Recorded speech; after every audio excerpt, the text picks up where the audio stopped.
Olá, bom dia. Vamos dar continuidade ao material de conhecimentos gerais, finanças públicas do concurso nacional unificado. Vamos dando continuidade à classificação de despesa. Hoje a gente vai ler as definições, né, do desdobramento de grupo natureza de despesa, como está definido no Manual de Contabilidade Pública aplicado ao serviço público, ao setor público. Aqui está aparecendo agora. Vamos lá, as definições do MC-CASP. São despesas correntes. Primeiro, despesa corrente são aquelas do dia a dia, aquelas recorrentes. Na hora que você define no orçamento que uma despesa vai ser corrente, define que ela vai ser aquela despesa que a gente chama do dia a dia. Vai ser um investimento de longo prazo. E aí, quando você escolhe isso, você tem as opções de qual tipo de despesa corrente que você vai ter. No manual de contabilidade do caso setor público, você tem essas definições. Então, essa despesa vai ser pessoal em cargos, uma despesa corrente pessoal em cargo, quando ela é uma despesa orçamentária, com pessoal ativo e inativo, e pensionistas relativos a mandatos eletivos, cargos, funções, períodos civis, militares e membros de poder, com qualquer espécie de remuneratórias, tais como vencimentos e vantagens fixas e variáveis, subsídios, proventos da aposentadoria, reformas e pensões, inclusive adicionais, gratificações horaristas, vantagens de qualquer natureza, bem como encargos sociais e contribuições recolhidas pelos entes e as entidades de previdência, conforme estabelece o artigo 18 da Lei Complementar 101 de 2000, que é a Lei de Responsabilidade Fiscal. Ou seja, são todas aquelas despesas relacionadas às pessoas, empregados, servidores, militares, tudo que envolve pessoal é despesa corrente de pessoal em cargos sociais. Inclusive, você perceber isso aqui também cai muito em prova, é marcado. Inativos e pensionistas. Por que isso cai muito em prova? Porque, segundo, de acordo com a classificação da lei 4.320, isso aqui não entraria aqui. Isso aqui era para estar lá na despesa de capital. Isso não reverte automaticamente. Por quê? A pessoa já está aposentada, já está inativa. Se você pagar ela, não vai reverter em bem em serviço, então não é corrente. A classificação entre corrente de capital, o conceito na Lei 4.320 seria despesas em que reverte para o serviço público. Quando você paga um aposentado, ele vai prestar o serviço? Não, ele já está aposentado. Então, por isso que na classificação, o conceito de corrente de capital da Lei 4.320 é diferente. Então, inativo, como ele não vai ter uma contraprestação do serviço público, ele não seria de corrente, seria de capital. Ele não há uma contraprestação. Mas, no manual, no MTO, que é o que segue no dia a dia, só que tem que prestar atenção no que está escrito no comando da questão, no enunciado. Se tiver escrito nada, segue o manual MTO. Se tiver escrito especificamente na Lei 4.320, tem que lembrar que esse pessoal aqui não entraria.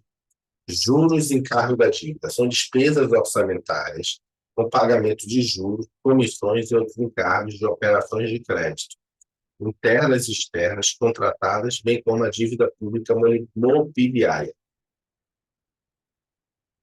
Toda vez que você vê operações de crédito, no serviço público a gente usa esse termo bonito. Operação de crédito nada mais é do que a gente usa um termo comum no dia a dia chamado empréstimo. São empréstimos que o governo faz, uma dívida de empréstimo. Igual você faz um consignado, igual ele faça consignado. Um dos problemas, não problema, se você souber fazer direitinho, a taxa de juros é baixa, mas um dos maiores traumas que eu via na minha época da Marinha, até recente no serviço público, que é só de empréstimo consignado. É uma febre, né? Os juros é baixo, o problema é igual o governo, é você pegar um dinheiro, que é um empréstimo de longo prazo, e investir em coisas de curto prazo. Então, uma coisa é você pegar um empréstimo no consignado, e igual o governo pode pegar um empréstimo e investir em despesas correntes. Tem que pegar o empréstimo, definir para investimento, para capital, a mesma coisa, eu entendo, tem que ser um cidadão. O cidadão pegou um empréstimo, o primeiro empréstimo tem que ser um investimento. Para quê? Para financiar uma obra, para financiar um apartamento, para financiar um carro, que às vezes o empréstimo consignado é mais barato do que você financiar o carro diretamente. Então, se você souber fazer essa engenharia financeira, tem muitas pessoas aqui, não sei se você consegue fazer isso. Tipo, vai na concessionária, vê quanto é que é o carro, se eu financiasse esse valor aqui, desse isso de entrada, dá X. Às vezes é melhor a pessoa dar aquilo de entrada, fazer o empréstimo consignado no contra-cheque, os juros é menor, quitar o carro, fica o carro para ele, vai pagar no consignado e vai ganhar, porque o financiamento, a prestação seria maior. Aí sim. Mas tem pessoas que fazem, não vou nem falar, pagam consignados aí para viajar, muitas vezes já estão endividados, fazem consignado para quitar cartão de crédito. É um problema no Brasil. Tanto é, se você estuda essa parte no Brasil, não sei se vocês souberam, o Brasil criou uma chamada Lei do Superendividamento. Para te ver o nível que a gente está em algumas áreas. Então, o pessoal mais humilde, baixa renda. Então, tem uma lei hoje do superendividamento, que é muito no concurso da área jurídica. É uma lei nova, está dentro do Código de Defesa do Consumidor. É como se fosse uma lei que já existe há muito tempo nos Estados Unidos, né? Como se fosse uma falência da pessoa física, falência da pessoa, né? Hoje a gente tem a lei de recuperação judicial e falência, mas só se aplica à pessoa jurídica. E essa lei de superendividamento é como se fosse uma recuperação judicial, uma falência de uma pessoa física. Você vai entrar com uma ação na justiça para negociar com os credores. Pode falar, né? É via judicial que entra? Sim, você vai entrar com via judicial. Você vai entrar na justiça. Mas juizado especial, precisa de advogado. Você vai lá na justiça e diz, olha, estou todo endividado aqui. É, pessoa física, pessoa jurídica, recuperação judicial é judicial. É recuperação judicial. Agora, a pessoa física, é lei do superendividamento. Aí você vai lá na justiça, juizado especial diz, ó, a situação, queria negociar com o meu cartão de crédito, do banco, caixa econômica, financiamento da minha casa, vai ler todas as dívidas, aí vai chamar todo mundo para conciliação. E é uma lei restritiva. Restritiva, eu estou falando o seguinte, assim, o objetivo é tentar solucionar esse problema no Brasil. Muita gente endividada, muita gente da SPC. Então, as regras assim, mais que tem que cair de prova para a área jurídica é o seguinte, citados os credores, aquele que não comparecer, ou seja, não comparecer lá para negociar a dívida, ele vai ficar submetido ao que o juiz decidir. Significa o seguinte, se o juiz decidir que você vai ser o último a receber, você não vai poder reclamar, porque você não estava no dia da negociação. Então, por isso, obriga todo credor a ir, porque ele não vai querer ser o último a receber. E o juiz que vai determinar, olha, tudo isso que você está devendo, primeiro vai pagar esse aqui vai ficar suspenso. Quando tu acabar de pagar esse aqui, agora tu vai começar a pagar esse aqui. E não vai ficar pagando todo mundo ao mesmo tempo, porque não tem as condições. Então, o juiz vai determinar essa lógica aí. É igual uma recuperação judicial de empresa. Quer dizer, ó, primeiro vai pagar o cartão de crédito. Essas dívidas todas aqui vai ficar suspensas. Daqui a um ano, você vai começar a pagar aqui esse financiamento. Acabou, então vai ser a ordem de quem vai pagar. Vamos continuar aqui.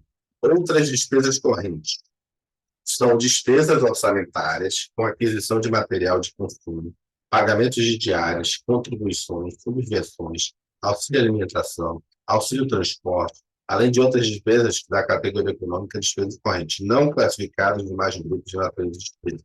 Ou seja, qualquer outra despesa que não cabe aqui em pessoal, não cabe aqui em juros, encargo da dívida, né, empréstimos, essas outras coisas, você vai jogar aqui.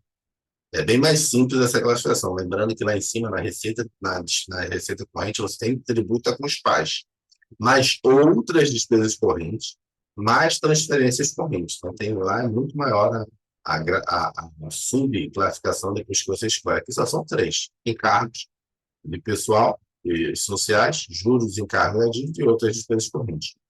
Agora vamos para as despesas de capital. A despesa de capital escolhi, isso aqui vai ser uma despesa de capital no orçamento. Eu tenho que definir o subtópico delas. Próxima classificação.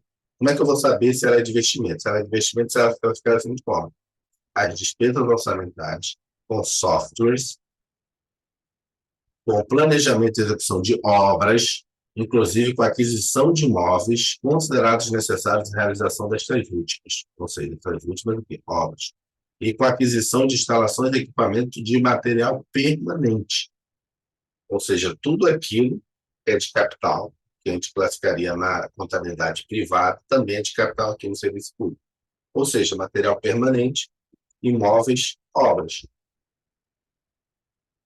Então, ele fez uma descrição gigante, e ele vai colocar, isso aqui é uma despesa para você classificar no orçamento. Você classificaria onde? Vai botar lá. Inversões financeiras, investimentos, despesa não sei o quê, vai botar nomes para você lembrar que é despesa de capital e investimentos. Por quê?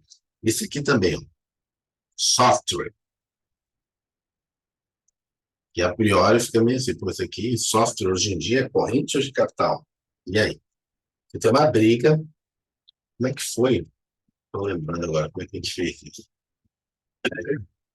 Eu tive que fazer um parecer, na época eu estava no Ministério da Economia, que é o seguinte, a gente tinha uma grana lá, que era para, eu acho que era corrente, eu não me lembro agora como é que era a grana lá. E aí a gente construiu um banco de dados. Era um banco de dados, lá para mim, que pequena empresa.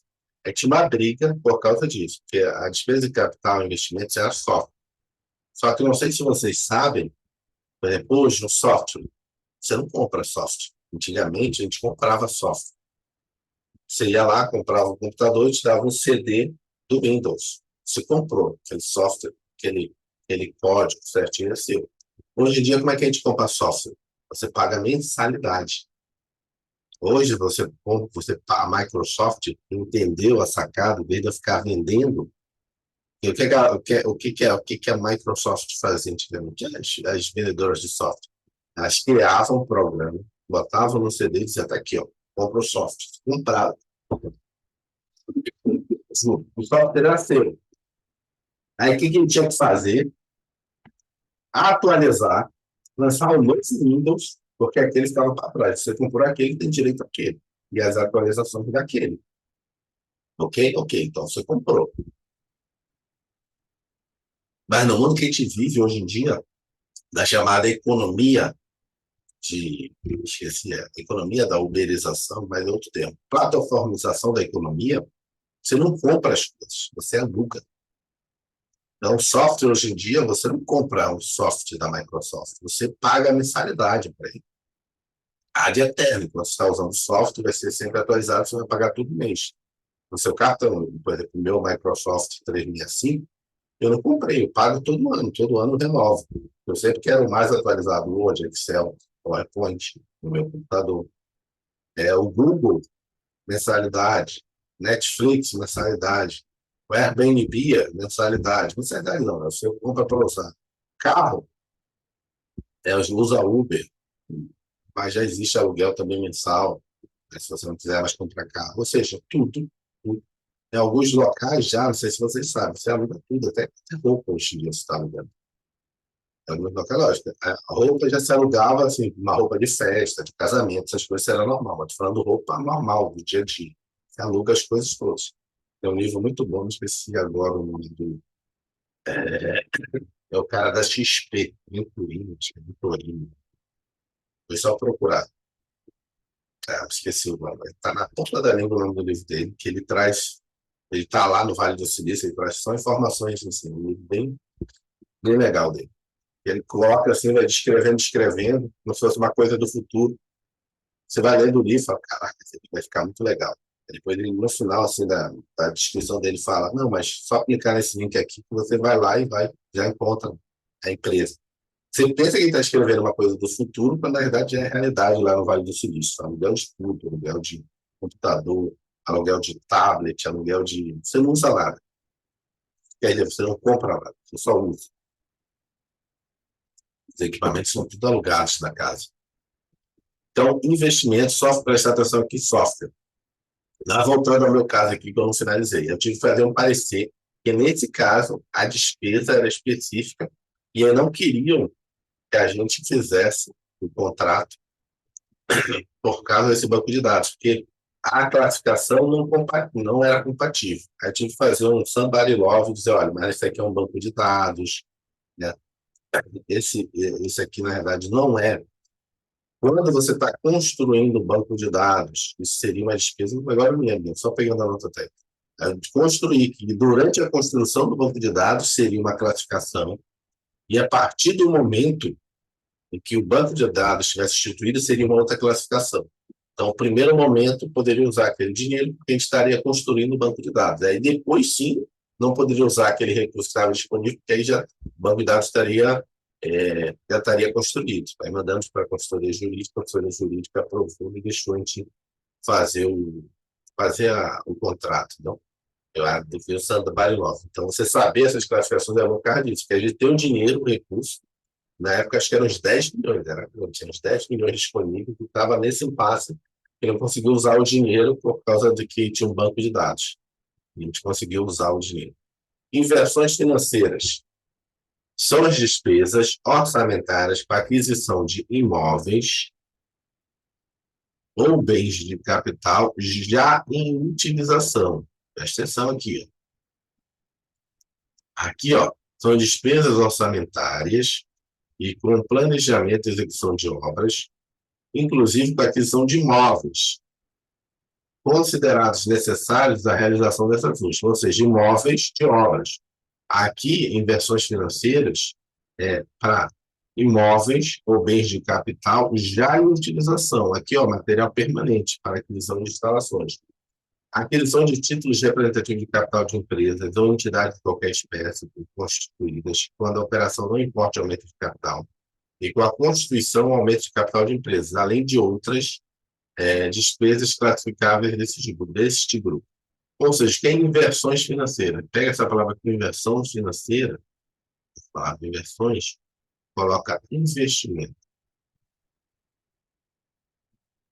Aqui ele usa algumas palavras que nem bota ali amortização não. A operação de crédito é empréstimo. Aqui inversão é investimento, é investir. Inversão é investir. A gente chama essa palavra de inversão uma palavra antiga, né? Palavra que veio do espanhol, inversão. Lá investimento no espanhol se fala inversiones, que é investimentos. E aqui no português antigo ele não botava inversões. No espanhol a gente usa muito sem embargo, sem embargo. Aqui no Brasil quase não usa mais. Mas se você pegar textos antigos do português, você vai ver em textos em português falando a palavra sem embargo. Né? Sem embargo é um entretanto, né? Entretanto, todavia. E aqui no Brasil quase a gente não usa mais essa palavra. Em textos antigos, se você ler o texto em português, tem lá, em vez do cara botar um entretanto, todavia, está lá, sem embargo. A gente quase perdeu essa. Aqui é a mesma coisa, inversões é investimento. Ele vai inverter o seu dinheiro. Mas a amortização de dívida são despesas orçamentárias com pagamento e o refinanciamento do principal. Aqui, ó. Tem que entender isso aqui. E as pegadinhas estão aqui nos detalhes. Por quê? Porque você está pagando o refinanciamento do principal. Porque se você está pagando juros, cadê os juros? Os juros está aqui, ó. Imóveis, já utilização, aquisição de título representativo de capital, empresas, onde está os juros? Os juros está aqui em cima, está na corrente. Despesas externas, dívida imobiliária, aqui. Aquisição, subvenções, não, aqui. Então, a despesa orçamentária para pagamento de juros. Se estiver pagando só os juros do empréstimo, da operação de crédito, é uma despesa que corrente de juros em cargo da dívida. Se você estiver pagando principal, é uma despesa que de capital, amortização da dívida, ou estiver refinanciando ela. Então, são despesas orçamentárias com pagamento e o refinanciamento e da atualização monetária ou cambial da dívida pública interna, externa, contratual ou imobiliária. Os juros é a mesma coisa. dívida interna e externa, bem como da dívida mobiliária. Entendeu essa pegadinha? Então, se ele descrever no caso, você está pagando o empréstimo, ele tem que definir o que você está pagando aquele empréstimo. Ele não vai usar a palavra empréstimo, vai botar o quê? Operação de crédito. Daquela operação de crédito, se você está pagando só os juros é despesa corrente. Mas eu estou pagando já o principal. Aí já é despesa de capital. Vamos lá, questão pegadinha. Bota aqui. As despesas orçamentárias relacionadas à aquisição de títulos representativos do capital de empresas ou entidades de qualquer espécie, já constituídas, quando em operação, não importa o aumento de capital, são classificadas como despesa de capitais e investimentos, é pegadinho, e o gabarito é despesa de capital e inversões financeiras. Entendeu? Entendeu? Já botou aqui. Porque o investimento aqui, ó, é só para. Os investimentos é só para obra, software. Tinha que botar aqui no lado. Aqui. Tem que comprar uma canetinha. Canetinha não, até tem. Software, obra, construção, né? Obra, imóveis,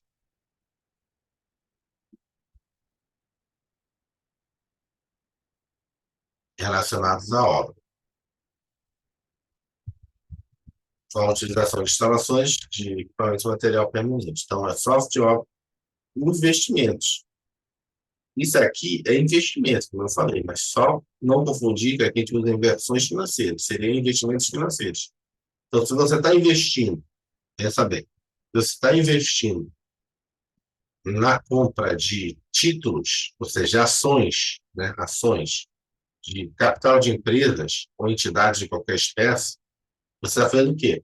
Quando a gente fala aqui pessoa física, eu estou fazendo o quê? Investimento financeiro, inversões financeiras. Quando a pessoa chega com você e fala o seguinte, poxa, Miriam, eu comprei ações da Petrobras, comprei ações do Banco Paradisco. O que eu estou fazendo? Estou fazendo investimento financeiro, pessoa física. Então, o governo, quando ele faz isso, vai comprar títulos representativos de capital das empresas, está fazendo o quê? Inversões financeiras. Entendeu essa pegadinha aqui que ele explicou? Então, vai ser a letra D. Lembrando que quando... Deixa eu apagar aqui. Eita, ficou em cima do... Deixa eu apagar tudo. Quando ele coloca isso aqui, é porque ele já pegou de uma prova. Provavelmente, quando a gente começar a responder as questões, a gente vai ver que já está numa a prova. Modalidade de aplicação. Modalidade de aplicação é uma informação gerencial, porque, por finalidade em caso, os recursos são aplicados diretamente por órgãos e entidades no âmbito da mesma esfera de governo, ou por outro órgão, ou por outro ente da federação respectivas entidades. Ou seja, é uma classificação utilizada para indicar se os recursos serão aplicados diretamente pela unidade detentora do crédito ou mediante transferência para outras entidades públicas ou privadas. A modalidade de aplicação permite a eliminação de dupla contagem do orçamento. Então, essa classificação, modalidade de aplicação, é dizer, o orçamento veio para mim, Ministério da Economia. Eu vou fazer a política pública, eu vou aplicar o recurso? Vou. Então, modalidade de aplicação direta. Eu vou pegar esse dinheiro, não tenho servidor para tocar política pública aqui. Eu vou fazer o quê? Vou transferir, vou fazer um convênio com uma prefeitura, com o Estado, vou fazer um convênio, uma associação, um sindicato, para que ele faça essa política pública. Faça o quê, Edson? Tudo. Né? Faça um galpão para artesanato, faça uma feira, faça, sei lá, uma sala do empreendedor. Eu teria que fazer isso, fazer essa obra, fazer tudo isso. É melhor pegar, às vezes, esse recurso, mandá-la para a ponta e essa pessoa fazer. Ou seja, a modalidade de aplicação vai ser indireta. Ele que vai fazer isso. Você tem que classificar o que você vai fazer com essa despesa. Você vai aplicar ela diretamente ou vai passar para alguém. Vamos dar um exemplo aqui. Imagine que um determinado município decide construir uma escola. Se a modalidade de aplicação for transferência a estados, Código 30 significa que o município deve repassar o recurso financeiro para a Secretaria de Educação do Estado. será responsável por aplicar os recursos na construção da escola. E essa é a modalidade de aplicação for a aplicação direta pela unidade de crédito, será o código 90. O próprio município será responsável por aplicar os recursos na construção da escola. No Serviço Público Federal, o que você vai mais ver é a transferência de recursos. Dificilmente o governo federal faz assim, somente das políticas públicas menores. Somente na área que eu trabalhava, que é de micro e pequena empresa. Então, em geral, passa para o Estado e município, prefeitura, e o microempreendedor, o microempreendedor está lá no Estado, no município, né? E ficar fazendo daqui, você não sabe qual é a real necessidade. Então, a gente tinha muito lá, sala de empreendedor, várias. Já tinha até o modelo padrão de projeto. Só trazer, já dizia, ó, tem dinheiro aqui, traz esse projeto que a gente vai mandar o dinheiro. Galpão de artesanato, então, envolve também microempreendedor, avaliação. O que mais? Era isso. O grande filão era isso na política pública. Era sala do empreendedor e galpões de artesanato. Essa parte também de capacitação. Né? Muito dinheiro para capacitação. Ônibus. Para que ônibus? Micro e pequena empresa. Só fazia adaptação para fazer atendimento volante para os micro e pequenos empresários. Não tinha muito ônibus, era adaptação de ônibus. Modalidade de aplicação representa o terceiro e quarto dígitos da classificação da despesa por natureza. Esses dígitos aqui. Lembrando que o primeiro dígito que a gente viu ali é o quê? Categoria. Quais as categorias? Corrente ou de capital. O segundo lá que a gente aprendeu, grupo de natureza de despesa. Você tem, quando é uma despesa corrente, esse segundo dígito aqui, você vai ter que classificar pessoal e encargos, 1, juros e encargos da dívida, 2, outras despesas correntes, 3. Ou, se você classificou o primeiro dígito de capital, você vai ter que botar investimentos, 4, ou inversões financeiras, 5, ou amortização da dívida, 6. Então, conforme você vai fazer o orçamento, se eu botei 2, então cabe aqui 3, não, 4, 5, 6. Se eu botei 1, cabe 1, 2 e 3. Entendeu? Tem a lógica lá de cima. Entendeu? Aí depois vem os segundos dígitos, que é saber se o terceiro e o quarto dígito. Né? É para saber o quê? É aplicação direta ou é transferência? Aí você vai ver no orçamento, quando você abrir lá no Google, eu quero ver o orçamento, o detalhamento da despesa. Vai aparecer na lei essa numeração toda aqui. O leigo não vai entender nada. Que número é esse? Por que tem 10 milhões aí? Por que tem 15 milhões? Por que tem 13 milhões aí? Você que já começando a entender o orçamento, você vai entender o que é isso. É uma despesa que é aqui, na frente está dizendo que é o Ministério da Saúde, mas como está aqui 30, que é a transferência, então está dizendo o seguinte, que o Ministério da Saúde vai transferir essa despesa para alguém. Não vai ser ele que vai aplicar. Então, alguns exemplos de modalidade de aplicação dos respectivos códigos. São 31 códigos da UTO. De novo, não vale a pena decorar todos, mas vamos ver alguns principais que a gente está no dia a dia aqui, a gente tem contato. 20, transferências à União, de alguém transferência para a União. 22, execução orçamentária delegada à União. 30, transferência a estados. 31, transferência a estados e ao DF, fundo a fundo. 32, execução orçamentária delegada a estados e ao DF. 40, transferência a municípios. Essa que usa muito aqui na União. Transferências a municípios, fundo a fundo. Execução orçamentária delegada aos municípios, aplicações diretas. Aqui também você vai ver, diretas. A aplicação direta. Aqui no Ministério da Economia, quando eu trabalhava, era muito assim. O município e aplicação direta. Aquilo que não ia, você tinha que gastar você mesmo. Pode perguntar, o que é isso aqui, tipo, fundo a fundo? Fundo a fundo significa o seguinte, você já tem um fundo aqui, você vai transferir para um outro fundo. Então, você tem um fundo de defesa do consumidor, aqui no governo federal. Tem um fundo penitenciário nacional, mas o governo do estado também tem um fundo penitenciário. Então, você vai transferir desse fundo para esse fundo, a gente chama de fundo a fundo. Então, tem um fundo de defesa do consumidor nacional, que é a Senacom, é a Secretaria Nacional de Defesa do Consumidor, multa as empresas, aquelas coisas todas, e aí acaba, esse recurso vai para ali para o fundo. Lá no estado, você tem os PROCONs estaduais. Eles também multam as empresas pelos problemas lá. E aí você quer fazer uma política pública lá, junto, em parceria com o PROCON estadual, mas aí não tem dinheiro. Você fala, não, vou aplicar aí, vou passar para aí, que você vai fazer a política pública, me manda o projeto, o dinheiro vai fundo a fundo. Eu vou tirar do Fundo Nacional de Defesa do Consumidor e mandar para o Fundo Estadual de Defesa do Consumidor. É isso que é fundo a fundo. Então, fundo nada mais é do que locais onde você coloca dinheiro de multas, de contribuições que ocorrem, o governo tem os fundos. Tem o Fundeb, mais famoso, que é o Fundo Nacional da Educação Básica, né? Então, tem um fundo. Se você for passar por um fundo estadual de educação básica, vai fundo a fundo, fundo a fundo. Não precisa memorizar esses códigos, colocamos aqui apenas para termos uma noção. Às vezes, uma ou outra banca cobra essas nomenclaturas, mas o custo-benefício de memorizar isso é terrível. Então, desencane. Elemento da despesa, que é esses dois próximos dias. O elemento da despesa orçamentária tem por finalidade identificar os objetos de gastos, tais como vencimentos e vantagens fixas em juros, diárias, material de consumo. Esse aqui é o mais famoso. Material de consumo não é diária, é passagem. Porque na ponta, se você não trabalha direto com orçamento, o dia a dia é saber. Quando o pessoal lá da CGOF, normalmente é assim, Coordenação Geral de Orçamento e Finanças, diz para você, ó, teu setor tem tanto de diárias de passagem, teu setor tem tanto para material de consumo. E tudo isso assim, apesar de mas, você nem vai ver esse dinheiro, mas você tem que indicar o teu departamento, teu setor, a tua coordenação geral, a tua diretoria vai ter que indicar.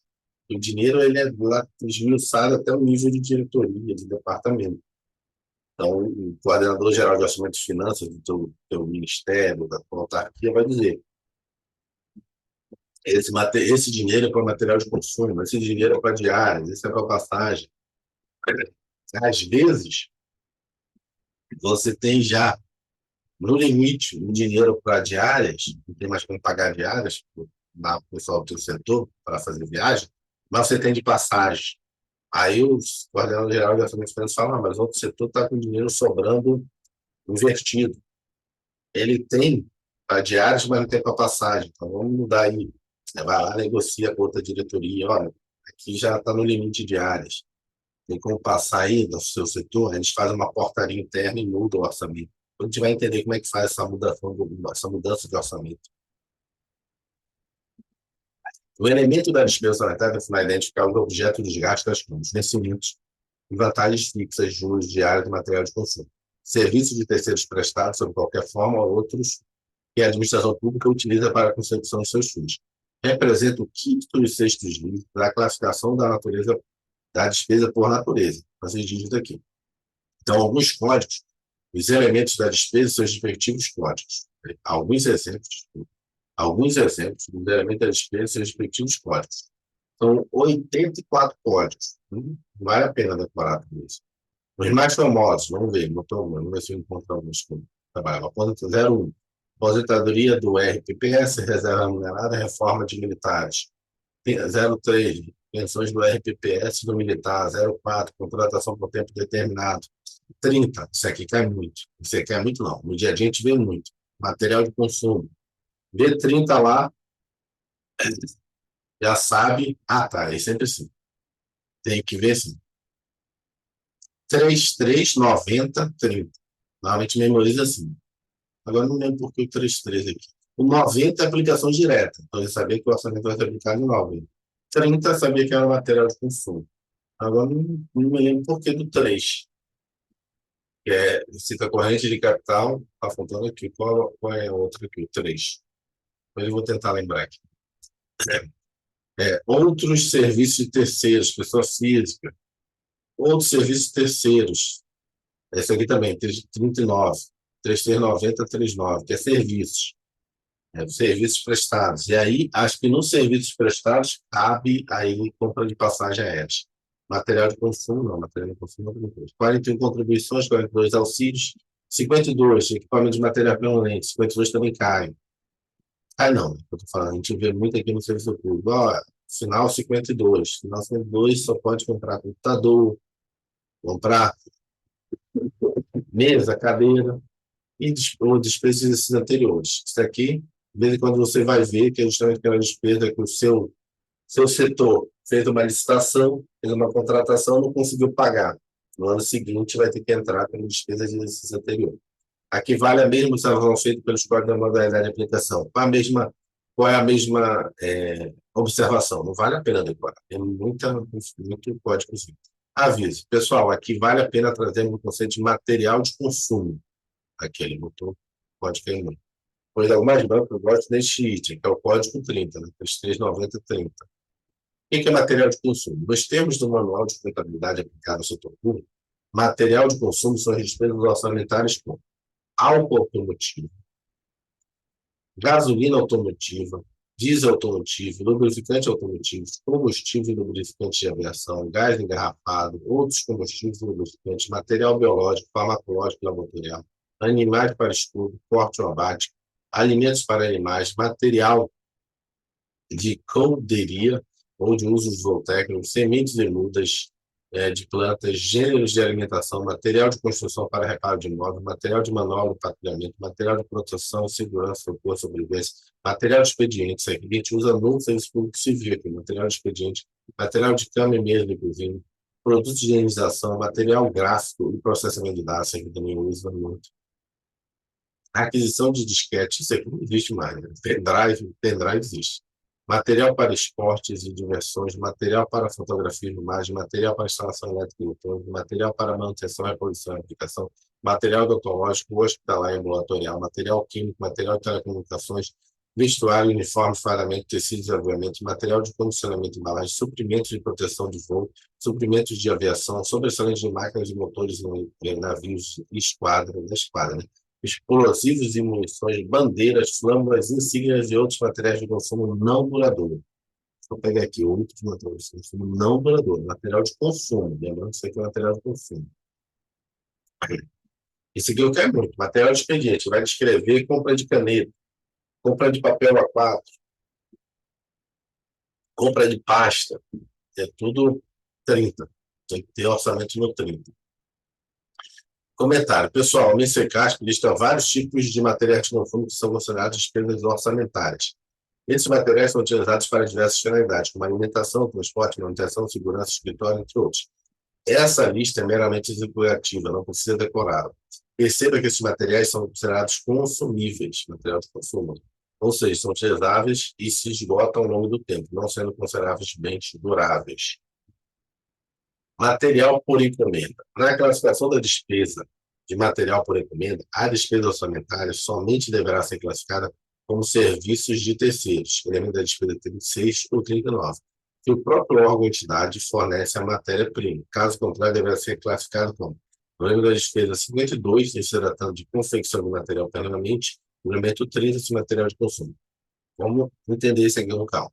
Material por encomenda. Significa o seguinte: na classificação de despesa de material por encomenda, a despesa orçamentária somente deverá ser classificada como serviços de terceiros, ou seja, 36 ou 39, pessoa física ou pessoa jurídica, se o próprio órgão ou entidade fornecer a matéria-prima. Caso contrário, deverá ser classificada no 52, se tratando de confecção de material permanente, ou no elemento 30, se material de consumo. Entenderam a lógica? De novo, material por encomenda significa o seguinte, que você vai ter um material que vai ser entregue. Só que é o seguinte, se você fornece a matéria-prima, você está pagando só o serviço. Você vai pagar no 36, que é serviço de pessoa física, não, pessoa jurídica, ou no 39, vamos voltar lá. 30, não, 36, pessoa física, 39, pessoa jurídica. Ele está dizendo o seguinte, se eu estou pegando material por encomenda, significa o seguinte, se eu forneço a matéria-prima, essa pessoa vai fazer um material para mim, um produto para mim. Se eu forneço a matéria-prima, ela só está prestando serviço. Eu tenho que só classificar a despesa do serviço. O serviço é o quê? Pessoa física ou pessoa jurídica. Ok, ela prestou um serviço. Mas caso eu não forneça a matéria-prima, a pessoa vai me entregar o produto, ela vai ter que fazer esse produto. Só que ela não está prestando serviço, ela está entregando o material para mim. Ou ele é um material de consumo, um material permanente. É só essa diferença que ele está colocando aqui. Porque alguns materiais a pessoa vai ter que fazer. Vai estar descrito isso no contexto da questão. Se a pessoa tem que fazer esse material para me entregar, material por encomenda, vou tentar dar um exemplo clássico para vocês entenderem. Vamos lá. O serviço público contratou um uniforme. Se eu dou o material do uniforme, o pano, a linha, a agulha não, mas o pano, a linha, o que eu estou contratando no uniforme é só o serviço. Eu vou pagar o serviço para a confecção daquele uniforme. Porque o material, o tecido, eu que dei. Agora, se eu estou contratando essa pessoa para ela me fornecer os uniformes, mas eu não estou dando a matéria-prima, aí eu tenho que classificar ou 30 ou 52. Eu acho que até que eu vi o uniforme, que é o fardamento, vestuário e uniforme. Se eu, para esse uniforme, eu dei o tecido, eu vou pagar só o serviço. Aí eu vou classificar o 36 ou 39. Caso eu não tenha dado matéria-prima para fazer aquilo ali, é material de quê? Despesa 30, inclusive com descrição aqui, ó, no MCCAS, material de consumo. Entendeu a diferença? Só fez um alerta aqui. Quando eu encomendo uma coisa, e essa coisa envolve serviço, se eu fornecer matéria-prima, eu só vou pagar o serviço, só classifica a despesa no serviço. Agora, se eu não fornecer matéria-prima, é um próprio produto. O exemplo clássico dessa situação é a contratação de confecção de placa de sinalização. Deu outro exemplo aqui, nem tinha lido. Nesse caso, será emitida uma nota fiscal de serviço e a despesa orçamentária será classificada no elemento de despesa 30, pois não houve fornecimento de matéria-prima. Ou seja, uma placa de trânsito, se não houve fornecimento de matéria-prima, você vai pagar o produto.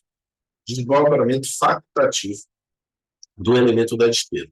Conforme a necessidade da escrituração contábil, o controle da execução orçamentária ficará facultado por parte de cada ente o desdobramento do elemento da despesa, ou seja, é facultado. No orçamento, na lei orçamentária federal, só vai estar até aqui.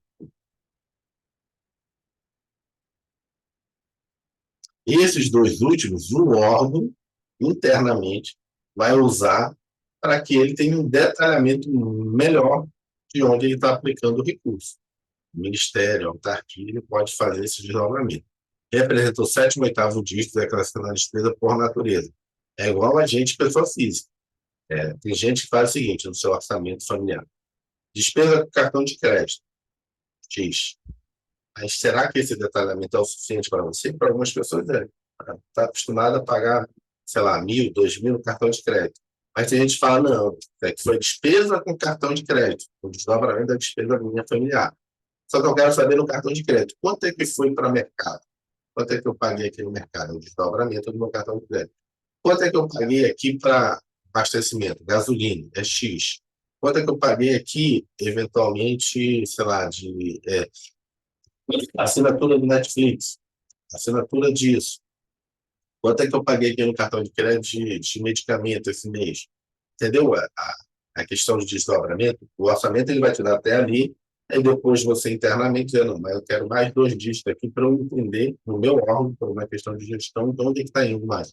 É como se eu estivesse na minha casa dizendo, ok, eu gastei X de cartão de crédito, não, mas isso, para eu administrar a minha casa aqui, eu não quero só saber que eu gasto X de cartão de crédito. Dentro do cartão de crédito, para onde está indo esse dinheiro? Para mercado, farmácia, carro, gasolina, né? Você sabe, é isso que é o desdobramento. Acabou aqui. Deixa eu ver o que tem aqui para cá. Ah, tá, isso aqui a gente continua amanhã. Isso aqui é o item 6.4. A gente acabou o item 6.3. O que é o 6.3? Deixa eu pegar aqui. Deixa